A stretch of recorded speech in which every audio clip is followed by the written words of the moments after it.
A vocação, a vida religiosa é isso, tratar de amores com Jesus Cristo.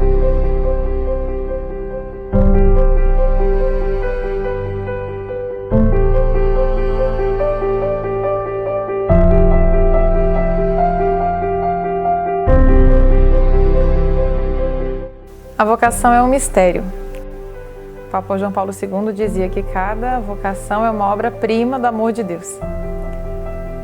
Então, como é um mistério, a gente não consegue compreender plenamente, né? E principalmente o mundo não entende o nosso chamado, né? Muitas vezes as pessoas pensam que a menina entrou no convento porque não conseguiu se casar, porque teve algum trauma, porque estava infeliz. É uma visão tão errada da vida religiosa, né? Mas é porque não se conhece o que significa vocação. Vocação realmente é um chamado de Deus. É um chamado que nos constrange, um chamado que nos supera, um chamado que nos impele a nos entregar, a nos doar completamente. As histórias de vocação são muito diversas. Deus me inspirou a vida religiosa quando eu tinha 5 anos de idade. Quando vi as irmãs servidoras do Senhor e da Virgem de Matará, isso me encheu de muita alegria. Nem sabia direito o que seria uma religiosa, mas aquilo ficou no meu coração profundamente. E tem pessoas que depois de viúva, né, vão realizar sua vocação religiosa. Como que Deus é misericordioso, né? Por quanto tempo Ele me esperou. Agora eu com 70 anos fiz os votos perpétuos, pensa bem. E você vê, eu casei, tive filhos, fiquei viúva, meu marido já está entregue a Deus. E então agora vou fechar a minha vida com uma chave de ouro. Espero que essa chave não esteja enferrujada, né? 70 anos esperando. Então é Deus quem chama. Então Ele chama como Ele quer, quando Ele quer, no momento da vida que Ele quer, né? O meu chamado à vocação foi muito rápido, espontâneo, imediato, e a resposta foi da mesma forma.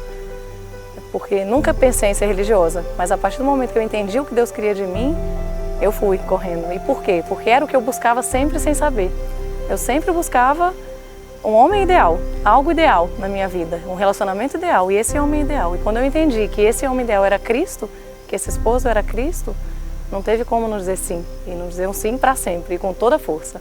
Então, descobri minha vocação e 2 semanas depois eu estava no convento, tendo deixado tudo, um tudo que não foi tão grande assim, mas porque não pesou, nunca pesou tanto deixar, porque foi pelo que eu realmente queria, que era Cristo, que é Deus, como esposo. Alguns já têm muita certeza desse chamado desde o começo, outros são mais cabeças duras e demoram um pouquinho mais para entender. No meu caso foi assim. Demorei para entender o que Deus pedia de mim. Achava a vocação muito linda, muito bonita, mas não para mim, né? Não, é muito linda, mas eu quero me casar, eu quero ter muitos filhos, quero ter uma família santa. Mas Deus me fez entender que esse esposo que eu esperava era Ele.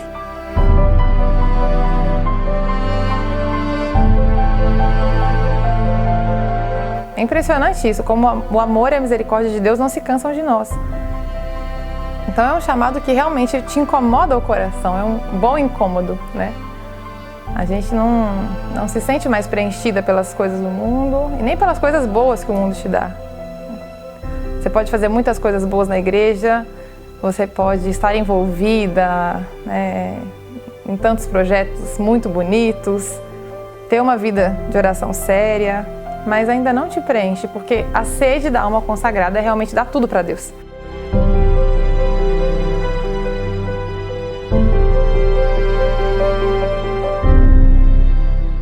Quando a gente entra no convento, Deus vai fazendo todo um caminho, uma história nova com a gente pode dizer, né?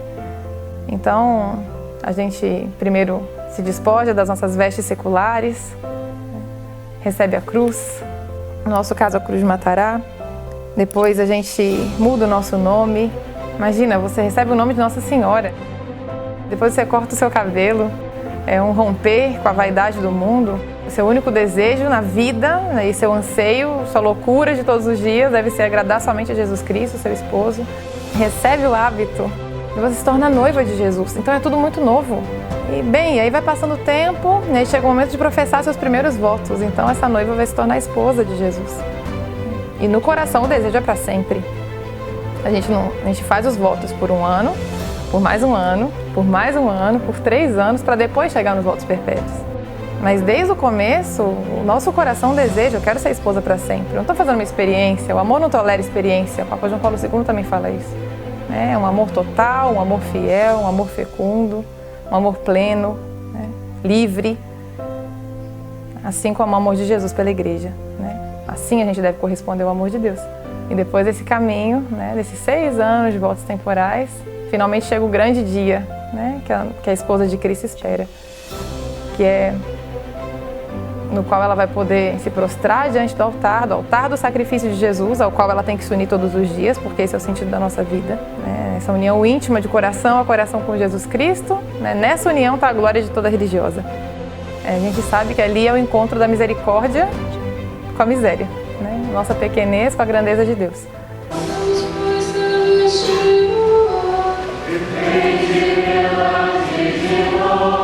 Imploro a todos os santos que nos ajudem a ser fiéis nesse chamado que é tão grande para nós. Né?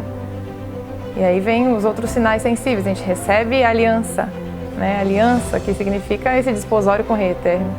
A coroa, que é só uma prefiguração. Nosso esposo recebeu uma coroa de espinhos, né? A gente recebe uma coroa de flores, mas nos preparando para todos os espinhos que a gente tem que arrancar do coração de Jesus durante a nossa vida, porque o nosso desejo é ter uma vida reparadora. Esperando a coroa que a gente espera receber no céu um dia, né? Da união eterna com Jesus, né? No paraíso. E o momento culminante, que é o momento da comunhão eucarística, né? No dia dos nossos votos perpétuos, que é o momento que a gente se une, né? À carne de Jesus Cristo, ao sangue de Jesus Cristo, né? Corpo, sangue, alma e divindade. Abraçar os votos religiosos, né? Tudo que implica ser pobre, ser casta, ser obediente, no nosso caso ser escrava de Maria. Então é um amor que te exige tudo.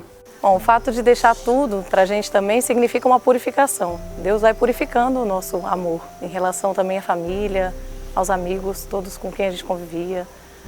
Deixar tudo não significa abandonar tudo, não significa que eu não amo minha família mais. Pelo contrário, amo muito e amo em Deus. E a gente vai aprendendo a amar tudo em Deus. Deus vai sobrenaturalizando as nossas relações, né? Tornando tudo mais sobrenatural e por isso eterno.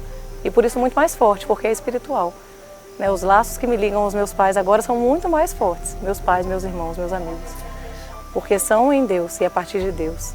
No coração dele a gente vai aprendendo a amar, através do coração dele. E isso é para sempre, por isso é tão mais forte. Quando a gente sai de casa, parece que é um parto, né? É o deixar a sua casa, o deixar a sua família, os seus planos, seu estudo, seu trabalho. E você pensa que você está deixando tudo, realmente. E depois você vê que você está começando a deixar, né? Cada dia é um seguir deixando por Deus, deixando a si mesma. É uma morte feliz, porque é a morte na qual você encontra a vida, né? Jesus falou que se a semente não morre, ela fica só. Mas se ela morre, ela produz muito fruto. Então, por isso que se pode ver, toda essa alegria que se vê da vida religiosa, não é à toa. Né? Vem do espírito de sacrifício. Mas qual sacrifício, principalmente? O sacrifício do altar, o sacrifício da Santa Missa.